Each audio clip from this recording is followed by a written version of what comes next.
Please state your name and your profession. My name Alaikum is salam. Kareem, and I just wanted to ask a quick question for you, Dr. Yusuf, please. It happens that I get involved into many conversations about Islam. And the most common questions that I get asked are, number one, if today we're promoting peace, then why Islam was spread by the sword? Especially for the fact that Allah subhanahu wa ta'ala has given us many verses to Prophet Muhammad sallallahu alaihi wasallam to be ready to fight and to be ready to win and plan ahead. That's number one question. Number two, the most common question. Okay, can we just take that question first? All right. I'm glad you asked that question. And I'm actually happy to have a chance to put your mind at ease and your heart at peace. Because what you said as a question is not true as a question nor as a statement. That's not true. Islam never spread by the sword. Nobody can spread peace.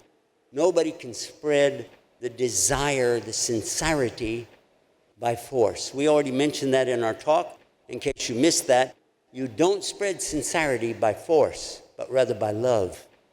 Because when somebody really loves something, they want it, they desired it. We talked about the love of gold, and why do people go after it? Because they love it. What about the love of peace? The love of being at peace inside that can only come when you recognize you have a creator, and you're true to your creator, and you open your heart for your creator. That's peace. That's real peace. There's nothing better than that. As far as your comments about the sword, let me share with you something, again, to put your mind and heart at peace. It isn't Islam that has a document loaded with the word Saif, Muhammad, and so on. Those words are only a few of the many words you'll find in the Arabiya. There are many words in Arabic: sword, khanja, dagger. Yeah.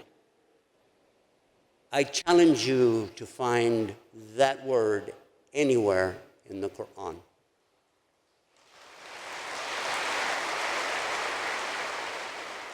The document today that contains so many references to sword that in the concordance of the Bible, you find pages and columns after columns of references where it's used. Even they said this about our prophet Jesus sallallahu alaihi wasallam, which we as Muslims, we don't say this, but we hear people saying that Jesus says, "Don't think I came with peace. I came not with peace, but with a sword."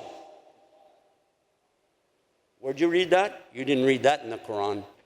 You find in the Quran that Jesus is saying, worship your God and my God, your Lord and my Lord. And then you will find what? Peace. So be at peace with this knowledge that your religion, Islam, never promoted anything other than understanding what it is to have real peace. I want to share with you something that our sponsor said, and I read it today in translation, that we don't find real peace until people have their rights. And the only time that Muslims are even allowed to fight, commanded to fight, to stand up in combat, is when there are no rights for the people. Until there can be rights, then there will be peace. And I subscribe to it 100%.